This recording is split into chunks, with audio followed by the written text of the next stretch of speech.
बताइए, कार्यपालन यंत्री के बर्खास्त किया गया है, कुछ उसकी नियुक्ति को की फर्जीवाड़ा क्या मामला है? देखिए, रीवा जिले के कार्यपालन यंत्री ग्रामीण यांत्रिक विभाग के श्री रावत जी हैं, जो उप यंत्री वहां श्री पांडे की एक ऑडियो वायरल हुई है। उस ऑडियो में स्पष्ट तौर से श्री रावत जी कार्यपालन यंत्री कहते हैं कि 5 लाख रुपए यदि कलेक्टर मऊगंज को आप दे देते तो ये स्थितियां निर्मित न होती, और साथ में माननीय उच्च न्यायालय और समस्त न्यायालयों की हेराफेरी या जुगाड़ करके काम समस्त आदेश हो जाते हैं। इस प्रकार की एक ऑडियो वायरल हो रही है, जिसमें श्री कार्यपालन यंत्री द्वारा बोला जा रहा हो, श्री उप यंत्री पांडे द्वारा सुना जा रहा है। तो जिसके आदेश पर इसकी ऑडियो वायरल होने की उच्च स्तरीय जांच हुई, और जांच में कलेक्टर मऊगंज ने उप यंत्री की सेवा से पृथक करने की कार्यवाही का आदेश प्रसारित कर दिया है।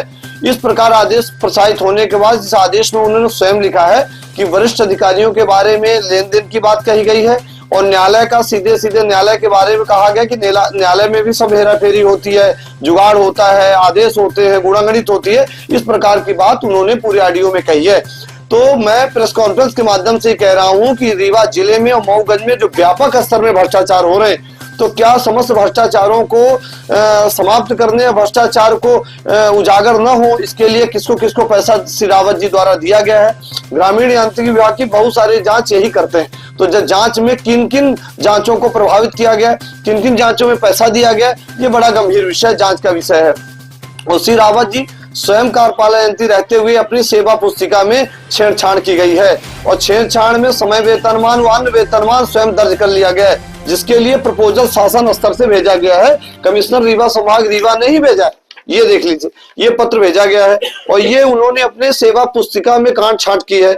सेवा पुस्तिका में उनसे वरिष्ठ अधिकारी वो लिखेंगे कि इनके ये चीजें वेतनमान है, ये आदेश है, और उन्होंने अपने नाम को, जो नाम में संशोधन होता है, तो नाम रावत कोल की जगह शब्द लिखना है, जिसमें लिखने के लिए स्वयं वरिष्ठ अधिकारी का शासन का निर्देश होना चाहिए। ये शासन के सर्कुलर है, ये हम नहीं कह रहे। ये कमिश्नर रीवा संभाग रीवा का एक पत्र है जिसमें जांच हुई है, अधीक्षण यंत्री ने जांच की है, कमिश्नर रीवा संभाग को दिया गया है, रीवा संभाग कमिश्नर ने वरिष्ठ अधिकारियों को पत्र दिया गया है।